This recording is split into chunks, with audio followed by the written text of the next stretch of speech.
Here is the case of the Oklahoma Girl Scout murders.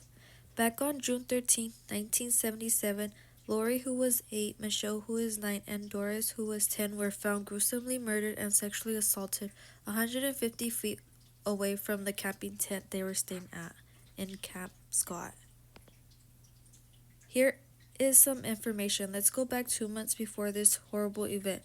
There was a session going on at the camp, and that is when one of the counselors at the camp discovered her tent has been ransacked through and her donuts stolen.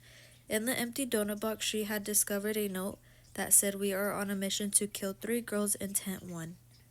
The morning of the girls' bodies being found, there was a counselor who was an early bird and decided to take a shower before anyone else. This is when she had discovered a sleeping bag on the middle of the trail, and she took a closer look, realizing it was one of the girls.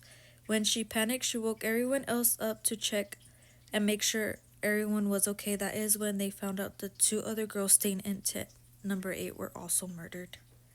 Everyone at the camp has been evacuated, but here's the crazy part. The first people the camp had called weren't the girls' parents. It was insurance agencies and their lawyers.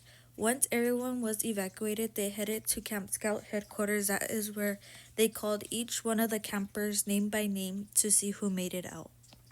The evidence that was collected from the scene was a red flashlight, a crowbar, and a 9.5 bloody footprint in the girls' tent along with nylon tape. Officials had also taken semen samples from Michelle and Doris' bodies, but they didn't take sample swabs from Lori. They had one suspect in mind, which was a man named Jean Loy Hart. He was convicted as a rapist who had been on the loose after he had escaped prison. Officials believe he was hanging out in the area when the girls' murder had taken place. 10 months later, after the murders in April 1978, Jean was found and later arrested for the girls' murder. Jean's trial had begun on March 10th. It was a month-long trial, and juries had deliberated for 2 days and came up with the verdict.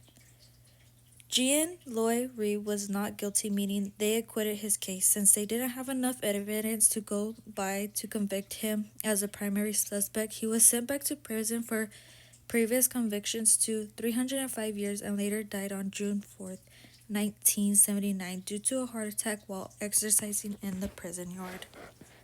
After 45 years, on May 5th, 2022, this is where the case has taken a turn and retested all the evidence from the crime scene back in 1977 of the 3 innocent girls, Lori, Michelle, and Doris. Has been determined that the DNA was linked to Jean, making him the murder suspect. This case has now been solved.